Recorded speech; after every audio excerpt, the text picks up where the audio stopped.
नमस्कार, स्वागत है आपका हमारे खास कार्यक्रम सदन दिन भर में और मैं हूं आपके साथ अर्चना मिश्रा। अगले आधे घंटे में देखेंगे संसद के दोनों सदनों में क्या कुछ खास रहा, लेकिन सबसे पहले नजर सुर्खियों पर। राज्यसभा से तटीय पोत परिवहन विधेयक 2025 पारित। पतन, पोत परिवहन और जलमार्ग मंत्री सर्बानंद सोनोवाल ने दिया चर्चा का जवाब। नौवहन सेवाओं के विस्तार के लिए कानूनी व्यवस्था का प्रावधान। समुद्र के रास्ते तटीय व्यापार को मिलेगा बढ़ावा। गतिरोध के बीच लोकसभा से मणिपुर से संबंधित विधेयकों को मंजूरी। राज्य के लिए वर्ष 2025-26 का बजट प्रस्ताव पारित। वित्त मंत्री निर्मला सीतारमण ने कहा, शांति, सुरक्षा और विकास के लिए मणिपुर का बढ़ाया गया बजट। मणिपुर जीएसटी संशोधन विधेयक 2025 भी पास। बिहार में मतदाता सूची एसआईआर के मुद्दे पर संसद में 2 सप्ताह से जारी गतिरोध बरकरार। दोनों सदनों में प्रश्नकाल और शून्यकाल की कार्यवाही बाधित। अवरोध के चलते कार्यवाही दिन भर के लिए स्थगित। सदन दिन भर में बात करते हैं राज्यसभा की कार्यवाही से जुड़ी खबरों की।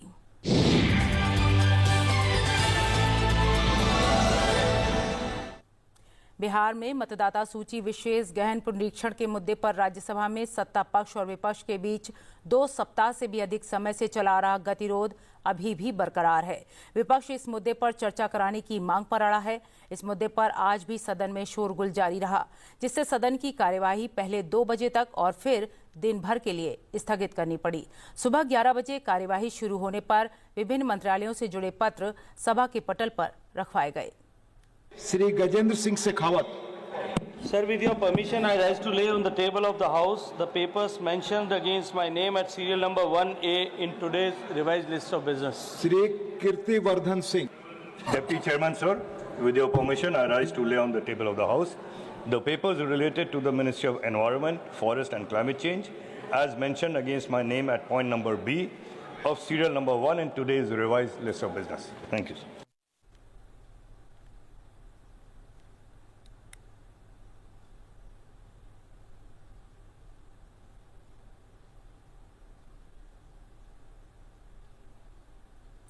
इसके अलावा संसदीय समितियों के प्रतिवेदन सभा के पटल पर रखे गए। इसमें विभाग संबंधी, रक्षा संबंधी संसदीय स्थायी समिति के प्रतिवेदन, विदेश मामलों संबंधी संसदीय समिति का प्रतिवेदन, आवासन और शहरी कार्य संबंधी संसदीय स्थायी समिति का विवरण, अनुसूचित जातियों और अनुसूचित जनजाति के कल्याण संबंधी समिति के प्रतिवेदन शामिल थे। उपसभापति ने जानकारी दी कि नियम 267 के तहत कार्य स्थगन प्रस्ताव के नोटिस दिए गए हैं। इनमें से एक भी नोटिस स्वीकार नहीं किया गया है। उपसभापति ने लगातार शून्यकाल और प्रश्नकाल नहीं चल पाने पर अपनी चिंता जताई। Honorable members, 25 notices have been received today under Rule 267. In view of my observation dated 5th August 2025, and since none of these notices are in adherence to the requirement of the rules as initiated in past, I am not admitting any of the notices. I am not admitting any of the notices. Sir, मैं please,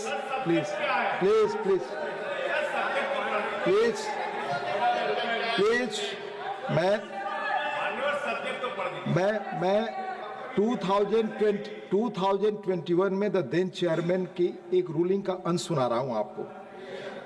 On that day, only one of the 17 notices on the situation caused by the COVID pandemic. You cannot discuss 17 issues simultaneously. Nobody can dictate the chair. I'm sorry to say this. This is the saying of the then chairman. Please, as per rules, I am going. Please. As per rules, I am going, Tiruchi ji.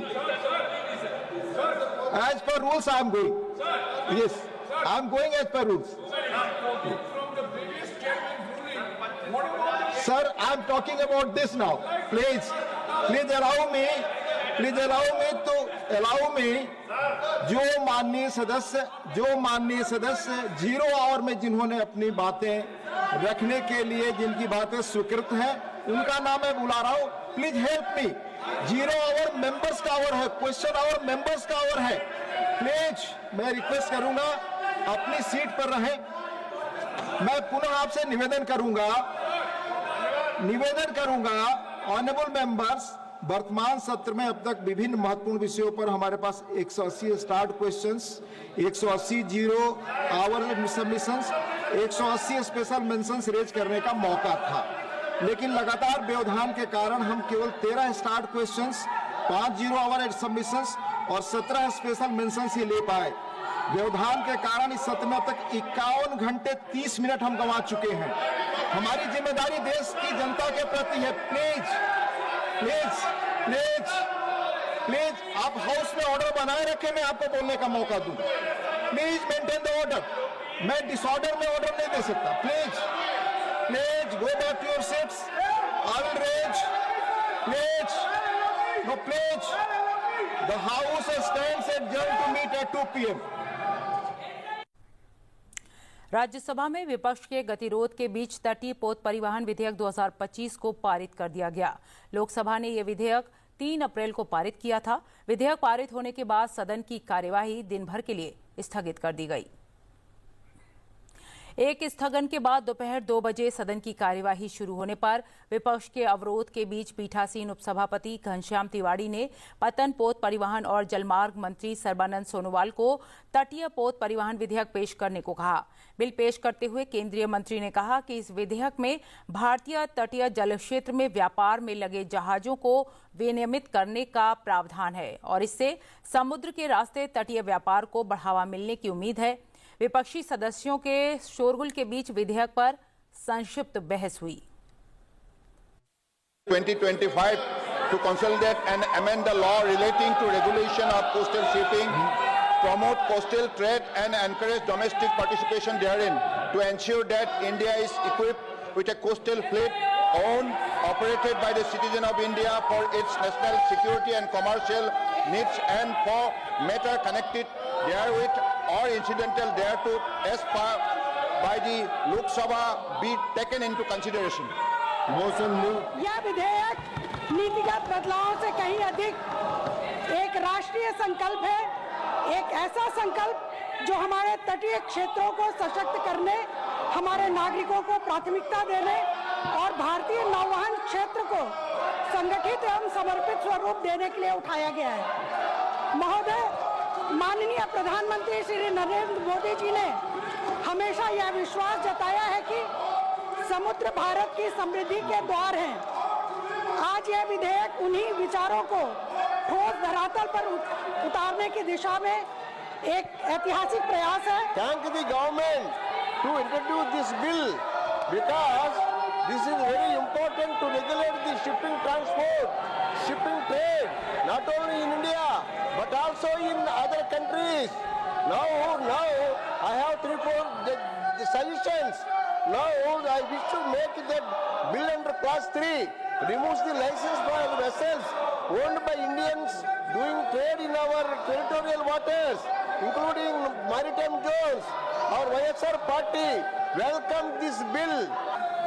अपने बहुआयामी प्रावधानों के साथ यह विधेयक merchant shipping अधिनियम 1958 जैसे पुराने कानूनों के पुराने प्रावधानों को उन्नत करते हुए भविष्य के लिए तैयार कानूनी ढांचा प्रदान करता है।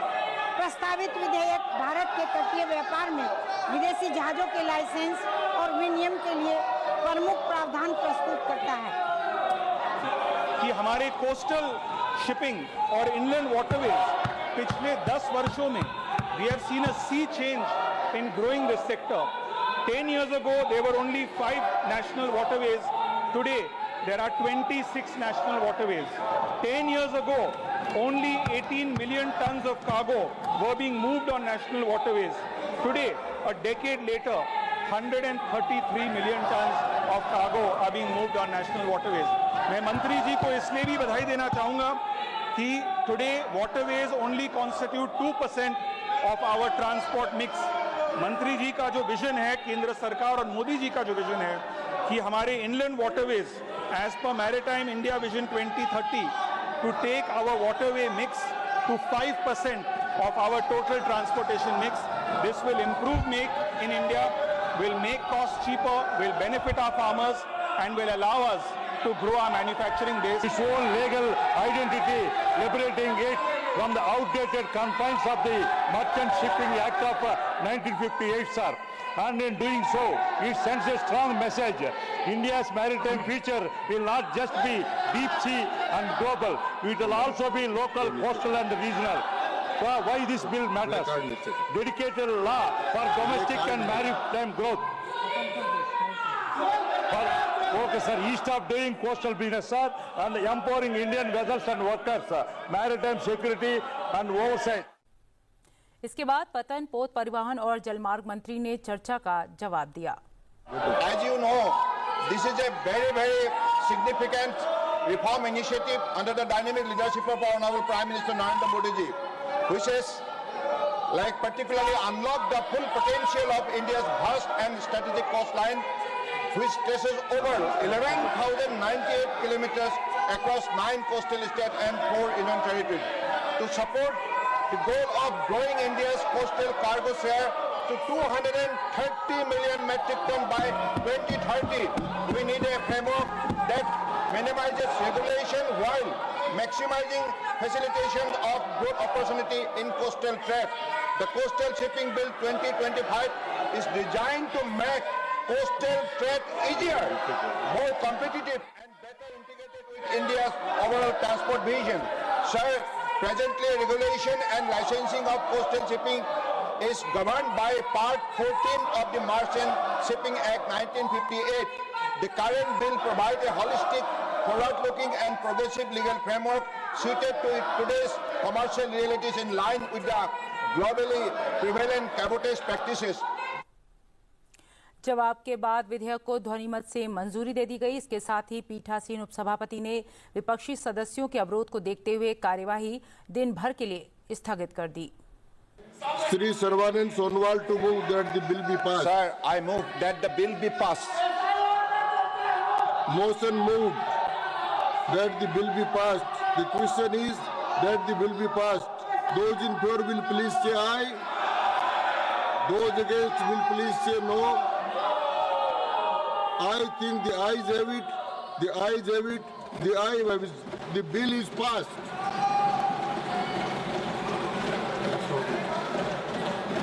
The House stands adjourned to meet at 11 a.m. on Friday, the 8th August 2025. धन्यवाद। सदन दिन भर में बात करते हैं लोकसभा की कार्यवाही से जुड़ी खबरों की।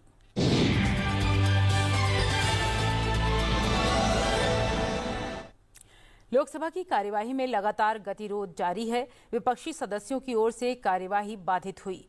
लोकसभा अध्यक्ष ने प्रश्नकाल शुरू कराया। पहला सवाल स्मार्ट सिटी मिशन से संबंधित था।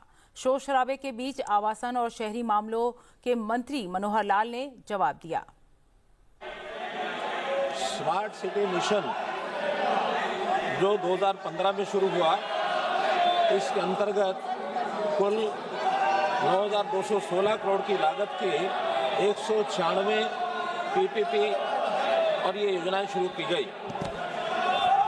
इसी प्रकार से इन सब योजनाओं को सिलेक्ट करने के लिए, प्रदेशों को सिलेक्ट करने के लिए कुल मिलाकर ये योजना प्रदेशों के ऊपर छोड़ी गई थी कि वो कौन कौन से शहर चुनेंगे और कौन कौन से उसमें उनकी ओर से काम चुने जाएंगे। कुल 8,000 से ऊपर ये शहर चुने गए थे और उन सब शहरों के अंदर कौन से प्रोजेक्ट चुनने हैं ये सब प्रदेशों के ऊपर निर्भर करते हैं। कुल 8 कैटेगरीज के ऐसे जो प्रोजेक्ट हैं इनको चुना गया था, जिसमें कुल मिलाकर अभी तक जो 8,000 प्रोजेक्ट हैं उसमें कुल 7,500 ये बहुत से प्रोजेक्ट ऐसे पूरे हो गए हैं। 31 जुलाई 2025 तक 95% अर्थात 7,336 परियोजनाएं पूर्ण हो चुकी हैं, जिसकी लागत 1,53,977 करोड़ है। लगभग 99% निर्धारित बजट यह 100 शहरों को जारी किया जा चुका है। 31 मार्च 2025 को ये मिशन वित्तीय समापन हो चुका है। इसमें बहुत से प्रोजेक्ट ऐसी जो उपलब्धियों के रूप में अलग अलग शहरों ने और एक प्रकार से लागू किए हैं। 100 के 100 स्मार्ट शहरों में ICCC और इसकी स्थापना शहरी सेवाएं क्रांतिकारी रूप से बेहतर हुई हैं। चाहे वह अपराध नियंत्रण हो, नागरिकों की सुरक्षा हो, यातायात प्रबंधन हो, ठोस अपशिष्ट प्रबंधन हो, जल आपूर्ति हो या आपदा प्रबंधन हो, इसमें बहुत से ऐसे जो सिक्योरिटी और सेफ्टी को लेकर के भी कई प्रोजेक्ट ऐसे बनाए गए हैं। लोकसभा अध्यक्ष ओम बिरला ने प्रश्नकाल के दौरान सदन की कार्यवाही जारी रखने का प्रयास किया, लेकिन विपक्ष की नारेबाजी तेज होने लगी। उन्होंने सदन में व्यवस्था बनाए रखने की अपील की, लेकिन कोई असर नहीं होते देख सदन की कार्यवाही दोपहर 12 बजे तक के लिए स्थगित कर दी गई।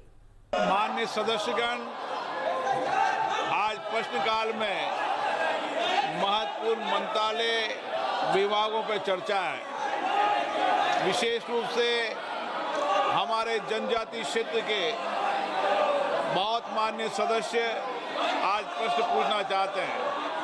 सड़क परिवहन मंत्रालय, हमारे दीपेंद्र हुड्डा जी प्रश्न लगाते हैं लेकिन प्रश्न नहीं पूछे। मैं आपसे आग्रह करूंगा, प्रश्नकाल माननीय सदस्यों का समय होता है।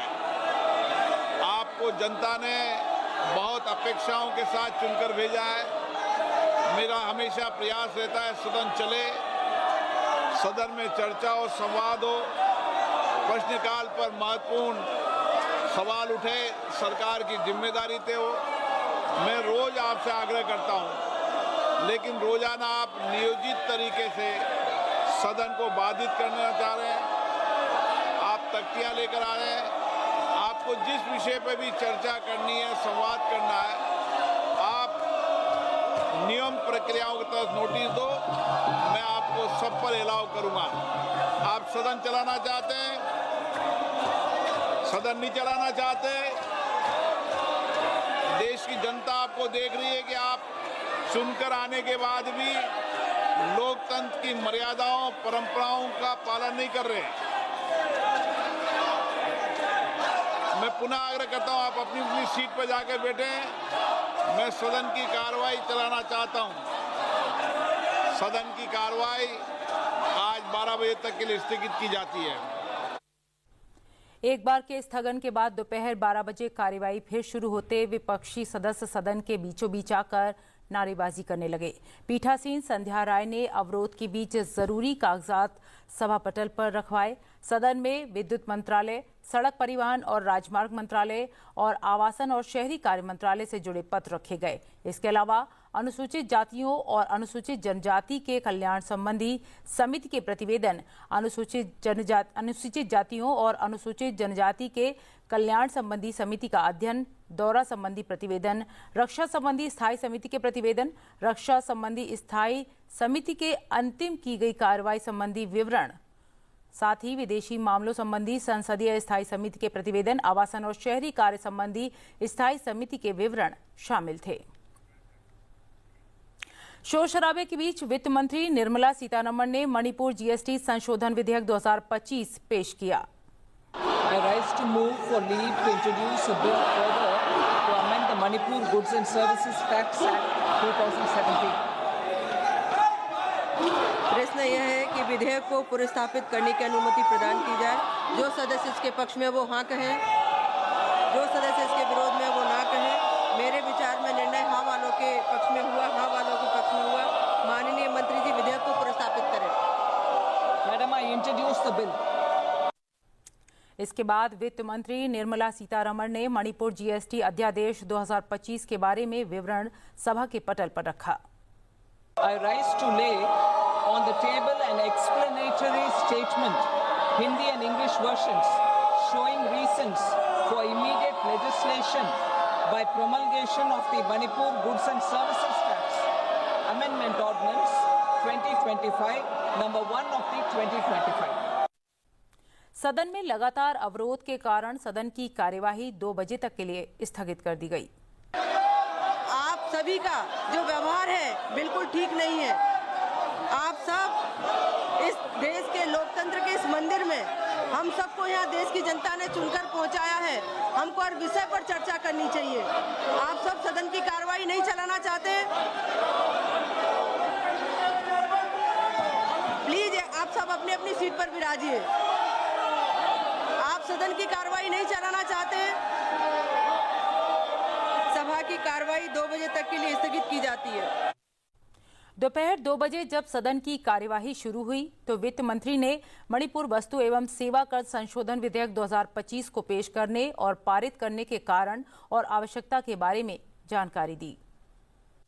There was a GST Council decision which all states had to change in their respective state acts, which was done by state acts, by all states. But because Manipur was under disturbance, they could not do it through the state legislature. Therefore, they brought an ordinance. That ordinance time expired and we couldn't come to the house because the state assembly was still on. Subsequently, we brought one more ordinance, by which time, after the ordinance was passed, by which time you had the state coming under the president's rule. Therefore, that ordinance will have to become a law. So we are amending the state GST bill, amending the state act by introducing this bill to replace the ordinance. So it is a constitutional necessity. It has to be taken up now. If it doesn't pass through now, the state will have difficulty in implementing the GST amendments which have long been approved by the council, and their revenue will get affected because they won't have the authority to charge on certain items on which the GST Council has already passed. All states have also passed because they were able to amend their act. So I would think it's very important constitutionally to serve that state to have its GST collection enabled. Ordinance be converted into a bill and the House should pass it. इसके बाद सदन ने विधेयक को ध्वनिमत से पारित कर दिया। अब माननीय मंत्री जी अब ये प्रस्ताव करें कि विधेयक को पारित किया जाए। Sir, I rise to move that the bill be passed. प्रश्न ये है कि विधेयक को पारित किया जाए। जो सदस्य इसके पक्ष में हैं वो हाँ कहें, जो सदस्य विरोध में वो ना कहें। मेरे विचार में निर्णय हाँ वालों के पक्ष में हुआ, हाँ वालों के पक्ष में हुआ, प्रस्ताव स्वीकृत हुआ और विधेयक पारित हुआ। सदन के अवरोध के बीच वित्तीय वर्ष 2025-26 के लिए मणिपुर राज्य के लिए बजट आवंटन से संबंधित विधेयक लाया गया और इसे पारित कर दिया गया। राष्ट्रपति शासन में आने के बाद मणिपुर के बजट में केंद्र सरकार के द्वारा इस साल के पूरे बजट पेश कर रहे हैं, डिस्कशन भी हो रही है, क्योंकि वोट ऑन अकाउंट हुआ इससे पहले मणिपुर के लिए, मगर मणिपुर का इस साल का पूरा बजट अभी डिस्कशन में ले रहे हैं हम, इसीलिए उसका 2-3 मुख्य अंश में रखना चाह रहे हैं। पहला, एडिशनल बजटरी आउटलेस, हम नया और पैसा डाल रहे हैं मणिपुर के लिए। ये मणिपुर के लिए आवश्यक है और मणिपुर के बेहतरी के लिए, उनके कानून व्यवस्था बेहतरी के लिए और डेवलपमेंट के लिए ये पैसा जा रहा है। मणिपुर के ऊपर विपक्ष कभी भी कुछ ना कुछ विषय उठाते रहते हैं, वो उनके हक है, मगर जब सरकार के द्वारा बजट पेश कर रहे हैं, उनके लिए पैसा दे रहे हैं, मणिपुर के डेवलपमेंट के लिए सोच विचार करके अच्छा कदम उठा रहे हैं, उसको सुनने में उनका क्षमता नहीं है और उनका करेज भी नहीं है। एडिशनल एलोकेशन मैंने आपके सामने रखा, उसमें 2,800 करोड़ का रुपया 2898 करोड़ मणिपुर के लिए इस बजट में एडिशनल एलोकेशन के नाम पर केंद्र सरकार, प्राइम मिनिस्टर मोदी के एडवाइस में हम मणिपुर के लिए दे रहे हैं। जो सदस्य इसके पक्ष में हो वो कृपया हाँ कहें, जो विरोध में है वो ना कहें। मेरे विचार में निर्णय हाँ वालों के पक्ष में हुआ, हाँ वालों के पक्ष में हुआ। वर्ष 2025-26 के लिए मणिपुर राज्य से संबंधित अनुदानों की मांगे पारित हुई। मणिपुर से जुड़े विधेयकों पर चर्चा नहीं होने देने के लिए वित्त मंत्री ने विपक्षी सदस्यों की आलोचना की। उन्होंने कहा कि वैसे तो विपक्षी दलों के सदस्य मणिपुर को लेकर अक्सर बयान देते रहते हैं, लेकिन इतने महत्वपूर्ण प्रस्ताव पर वे चर्चा नहीं कर रहे हैं। इंट्रोड्यूस करने से पहले आपके इंटेलिजेंस रिक्वेस्ट करती हूँ।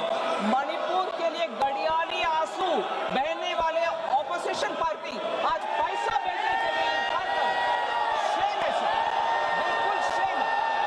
मणिपुर का पैसा, मणिपुर का हित में जो पैसा जाना है उसके खिलाफ वोट कर रहे हैं, उसके खिलाफ वोट कर रहे हैं। ये मणिपुर जनता सामना समझना चाहिए। आगे के विधायी कार्य में सदन ने मणिपुर विनियोग संख्या 2 विधेयक 2025 पर विचार किया। वित्त मंत्री निर्मला सीतारमण ने सबसे पहले वित्तीय वर्ष 2025-26 की सेवाओं के लिए मणिपुर राज्य की संचित निधि से फंड के भुगतान को अधिकृत करने के लिए विधेयक पेश किया। I rise to move for leave to introduce a bill to authorize payment and appropriation of certain sums from and out of the consolidated fund of the state of Manipur for the services of the financial year 25-26. प्रश्न यह है कि विधेयक को पुरस्थापित करने की अनुमति प्रदान की जाए। जो सदस्य इसके पक्ष में हो हाँ कहें, जो सदस्य इसके विरोध में वो ना कहें। मेरे विचार में निर्णय हाँ वालों के पक्ष में हुआ, हाँ वालों के पक्ष में हुआ। माननीय मंत्री जी विधेयक को पुरस्थापित करें। Sir, I rise to move that the bill to authorize payment and appropriation of certain sums from and out of the consolidated fund of the state of Manipur for the services of the financial year 25-26 be taken into consideration. प्रश्न यह है कि माननीय वित्त मंत्री जी के द्वारा इस विधेयक पर विचार किया जाए। जो सदस्य इसके पक्ष में वो हाँ कहें, जो सदस्य विरोध में वो ना कहें। मेरे विचार में निर्णय हाँ वालों के पक्ष में हुआ, हाँ वालों के पक्ष में हुआ। विधेयक पर विचार करने हेतु प्रस्ताव को स्वीकृत किया जाता है। अब मंत्री जी आप ये प्रस्ताव करें कि विधेयक को पारित किया जाए। I rise to move that the bill be passed. प्रश्न यह है कि विधेयक को पारित किया जाए। जो सदस्य इसके पक्ष में है वो हाँ कहें। जो अभी तो हमने कहा ही नहीं, अभी प्रस्ताव ही नहीं किया। जो सदस्य विरोध में वो ना कहें। मेरे विचार में निर्णय हाँ वालों के पक्ष में हुआ, हाँ वालों के पक्ष में हुआ। प्रस्ताव स्वीकृत हुआ और विधेयक पारित हुआ। मणिपुर से जुड़े विनियोग विधेयक के पारित होने के तुरंत बाद ही सदन की कार्यवाही शुक्रवार 8 अगस्त को 11 बजे तक के लिए स्थगित कर दी गई। आप बैठिए न, बेनी बेनन साहब, चन्नी साहब, राहुल जी, जयप्रकाश जी, आप बैठिए ना। आप सबको बिठाइए। गौरव साहब, ये नहीं। सभा की कार्रवाई शुक्रवार दिनांक 8 अगस्त 2025 को प्रातः 11 बजे तक के लिए स्थगित की जाती है। धन्यवाद। इसी के साथ हमारे विशेष कार्यक्रम सदन दिन भर में आज के लिए इतना ही। आप देखते रहिए संसद टीवी। नमस्कार।